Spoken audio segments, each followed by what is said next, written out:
Pueblo del Señor, Dios les bendiga, Dios les guarde. Acá desde Colombia, de Bucaramanga, les saluda a su pastor, hermano, amigo Pedro Pablo Maya. Aquí continuando con el estudio de la Biblia, de la palabra del Señor. En este proyecto que se intitula Estudiando la Biblia, glorificado sea Cristo Jesús. Hoy vamos a estar estudiando el capítulo número 7 del libro de San Lucas. Todos ustedes saben, mi hermano, que lo estamos haciendo de una forma sencilla, de una forma práctica, para que usted entienda, para que usted comprenda la Biblia, para que cada capítulo usted lo pueda, como se dice, masticar y digerir en una forma clara, en una forma sencilla, para que de esa forma, mi hermano, usted tenga mayor conocimiento de la palabra del Señor. Vuelvo y le recuerdo la metodología. La metodología es que presentamos el texto y simultáneamente presentamos el audio para que usted pueda hacer el debido seguimiento, y después empezamos a estudiar verso por verso. Gloria al nombre del Señor. Así que, mis hermanos, como siempre lo digo, vamos a lo que vinimos. Gloria a Cristo Jesús. En primer lugar, mi hermano, yo tengo que achicarme para que la palabra del Señor la podamos abrir. Gloria a Cristo Jesús. Aquí está. Gloria al nombre del Señor. Lucas capítulo número 7 es el que estamos estudiando. Gloria a Cristo Jesús. Ahora, mis hermanos, vamos a estar escuchando el audio. Gloria a Cristo Jesús. Téngame paciencia mientras que cuadramos acá los equipos.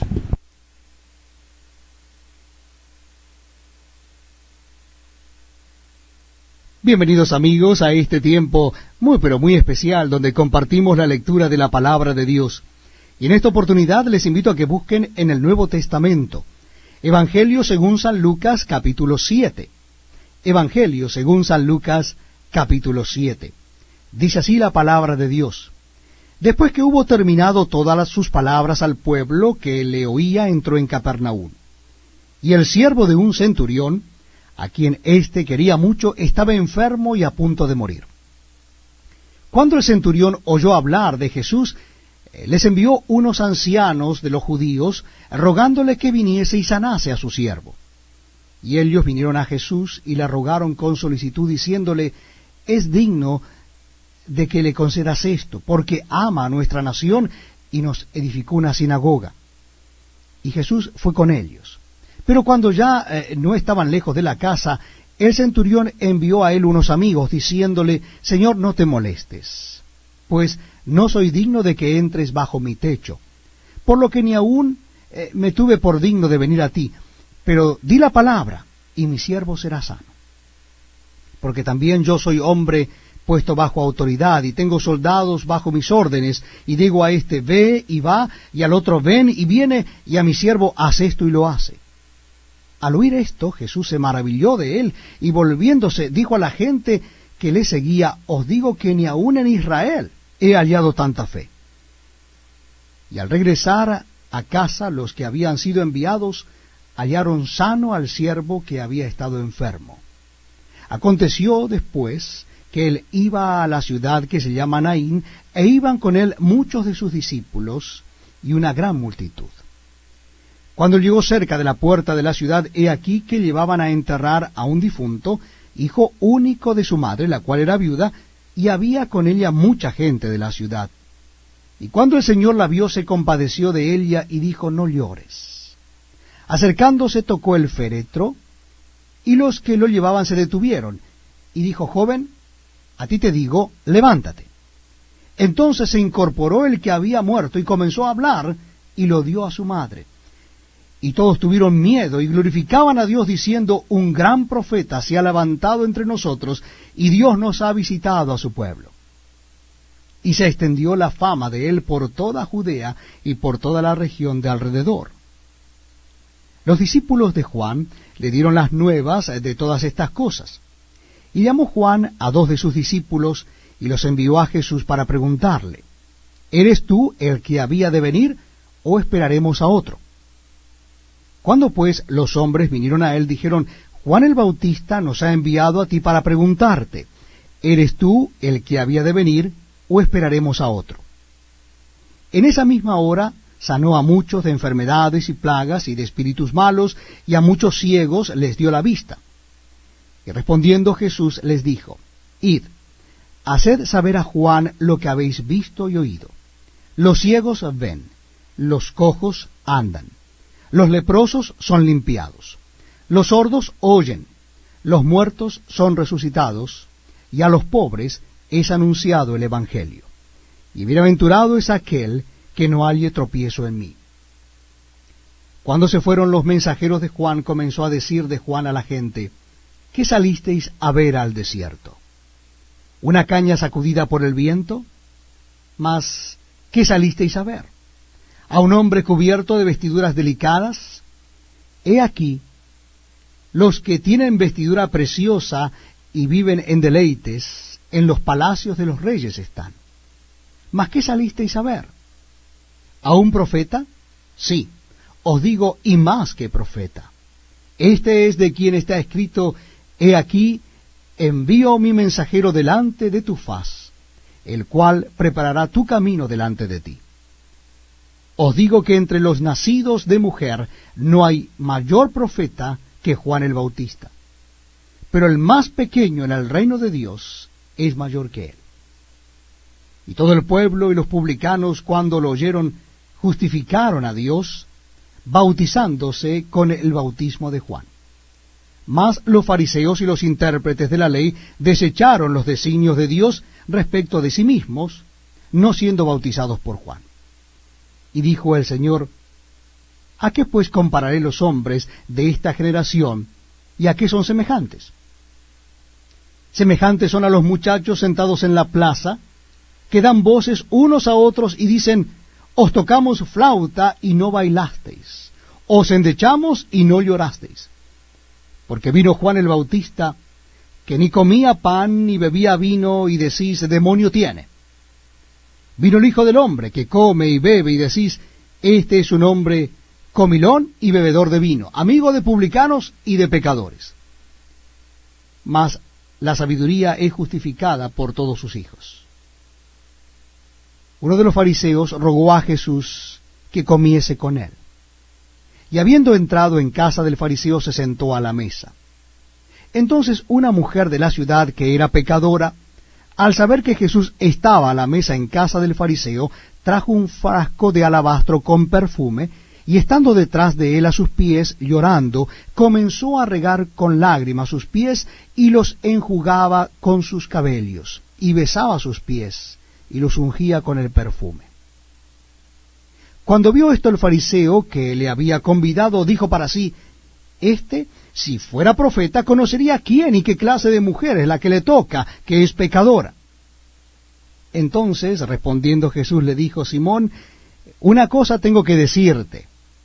Y él le dijo, di, maestro. Un acreedor tenía 2 deudores.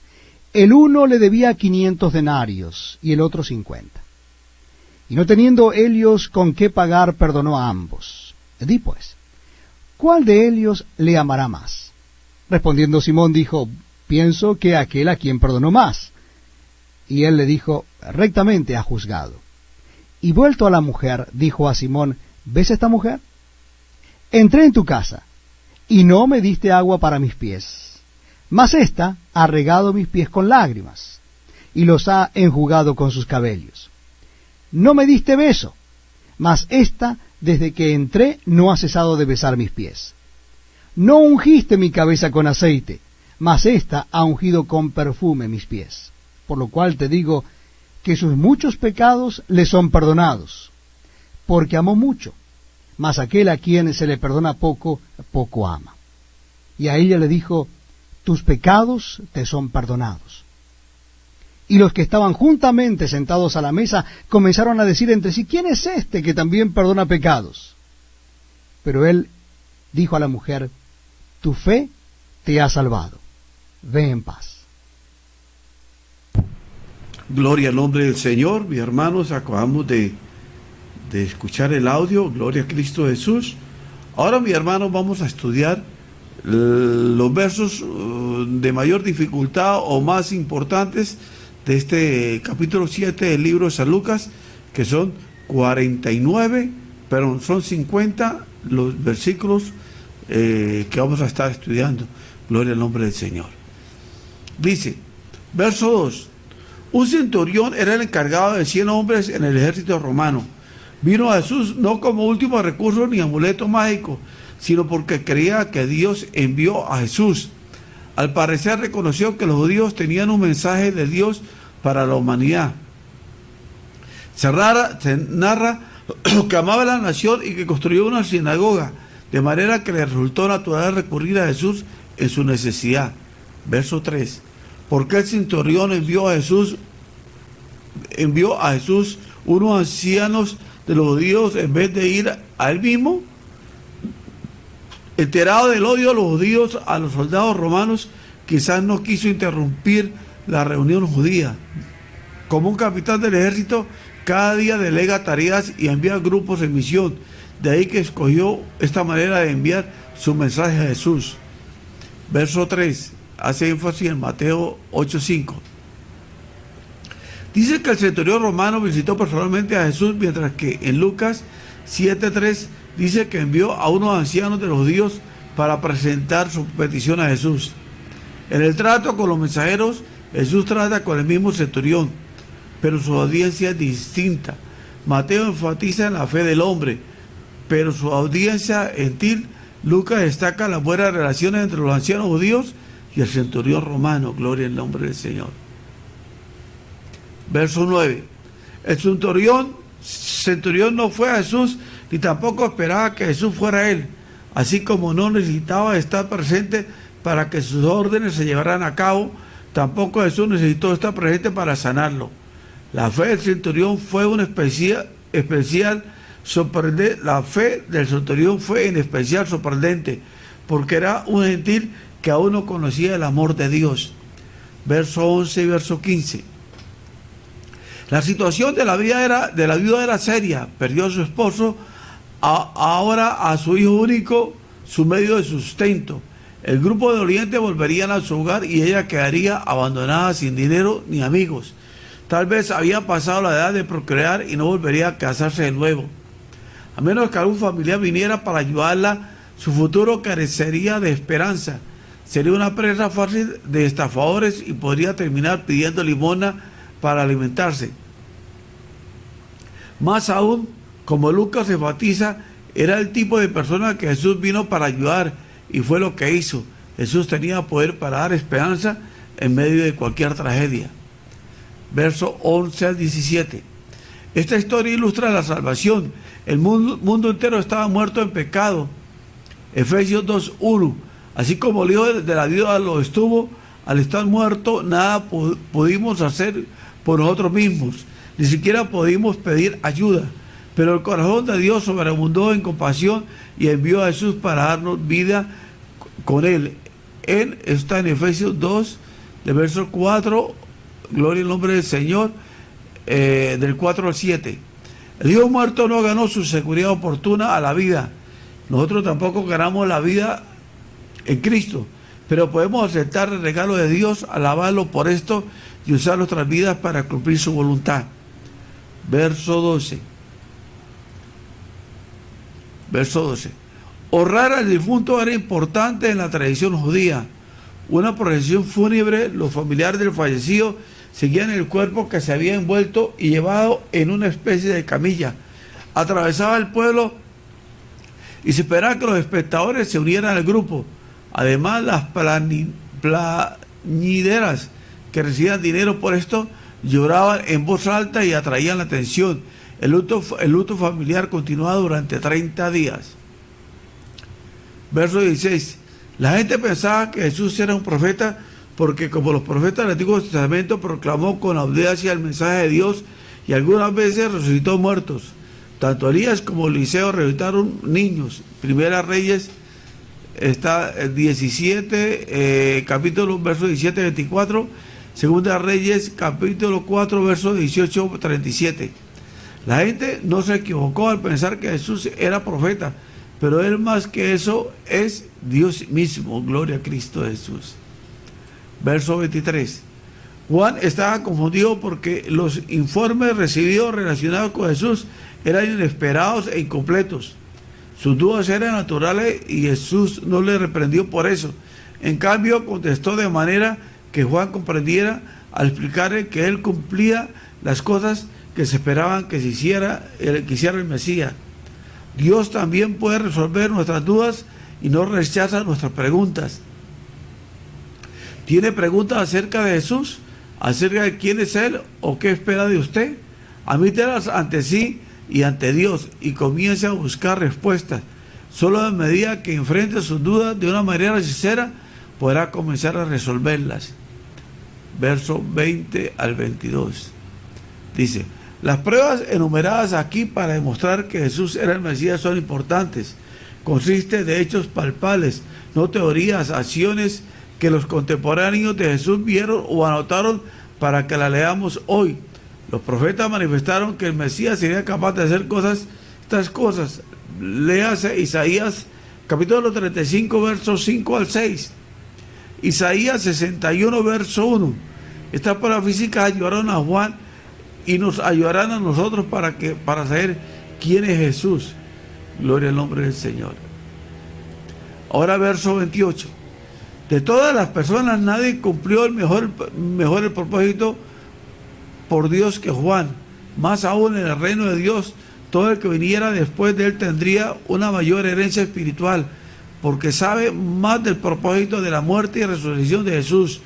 Juan fue el último profeta del Antiguo Testamento, el último en preparar a la gente para la era mesiánica. Jesús no hacía un contraste entre Juan, hombre, con cristianos particulares, sino la oposición entre la vida antes de Cristo con la vida en la plenitud de su reino. Verso 29 y verso 30. Los recaudadores de impuestos, quienes encarnaban la maldad en la mente de muchos, y las personas comunes oyeron el mensaje de Juan y se arrepintieron. En contraste, los líderes religiosos rechazaron sus palabras, querían vivir a su manera, se negaron a prestar atención de otras ideas. Antes de intentar imponer sus planes de Dios, procure descubrir su plan para usted. Gloria al nombre del Señor. Verso 31, verso 35.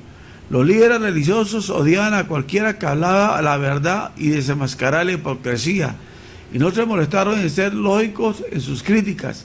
Criticaron a Juan el Bautista porque ayunaba y no tomaba vino. Criticaron a Jesús porque comía en abundancia y tomaba vino con los recaudadores de impuestos y pecadores.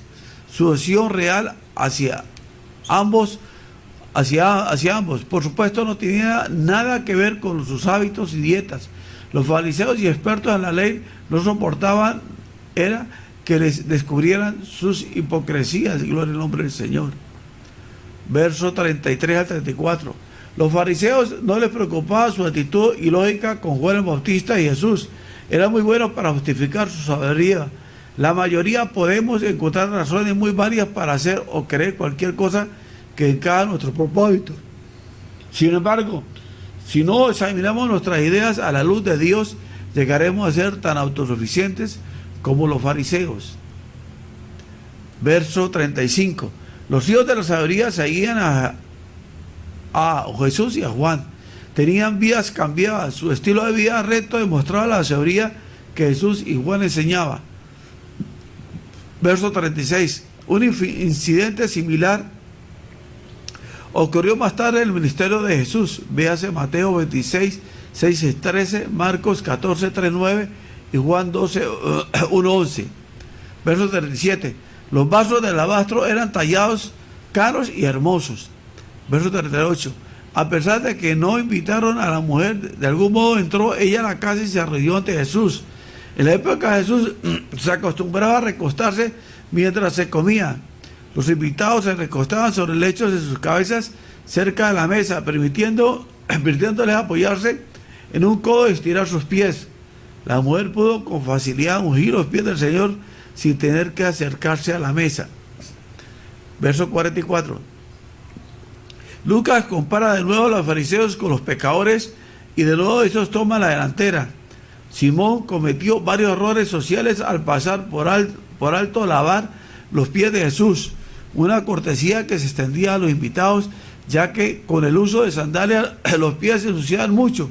Puso su cabeza con aceite, ofrecerle el beso de bienvenida. Pensó quizás que era demasiado bueno como para tratar a Jesús como igual. La mujer pecadora, por el contraste, derramó lágrimas y perfumes costosos y besó a su Salvador. Verso 47. El amor se desborda como reacción natural al perdón y al afecto apropiado de la fe. Pero solo los que reconocen la profundidad de su pecado pueden apreciar todo el perdón de Dios que se le ofrece. Jesús rescata a todos sus seguidores de la muerte eterna, sea que alguna vez fueron malvados o extremos o que fueran convencionalmente buenos. Valora la infinita misericordia de Dios, está agradecida por su perdón. Verso 49, verso 50. Los fariseos pensaban que solo Jesús podía perdonar pecados, de manera que se miraban de ese hombre. Jesús dijera que los pecados de la mujer eran perdonados, no veían a Jesús como un Dios. Gloria al nombre del Señor. Bueno, pueblo, acabamos de, gloria al nombre del Señor, de leer y de estudiar este capítulo, gloria al nombre del Señor, capítulo número, gloria a Cristo Jesús. Vamos a ver cómo cuadramos esto.